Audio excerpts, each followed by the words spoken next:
Have you ever tried explaining something to someone only to realize they simply can't understand?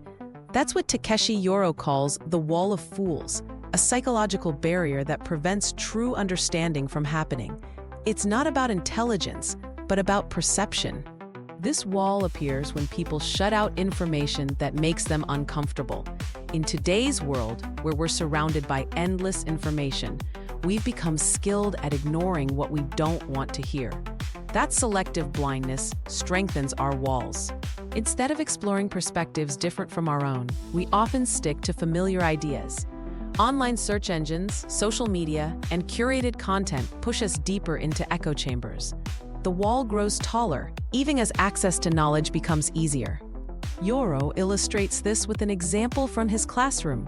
When male students watched a documentary about childbirth, they dismissed it as basic. Meanwhile, female students found it deeply moving. The same video produced vastly different reactions based on interest and expectation. This isn't just a gender issue.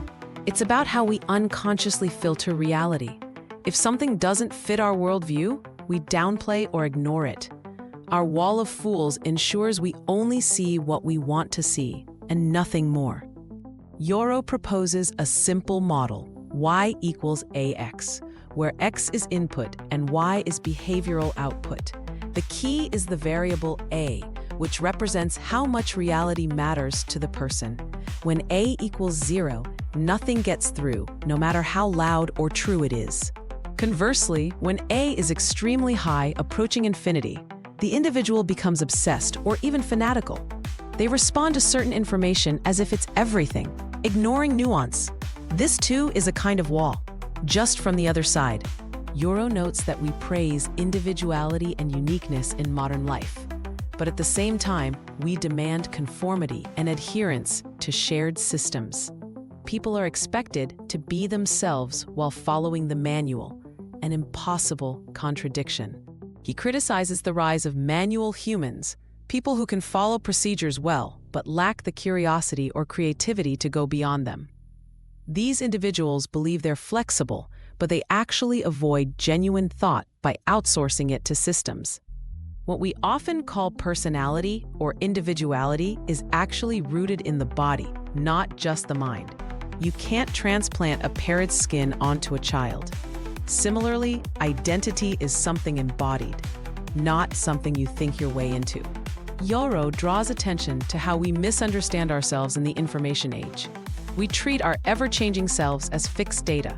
We forget that the person we are today isn't identical to who we were yesterday, or even 5 minutes ago.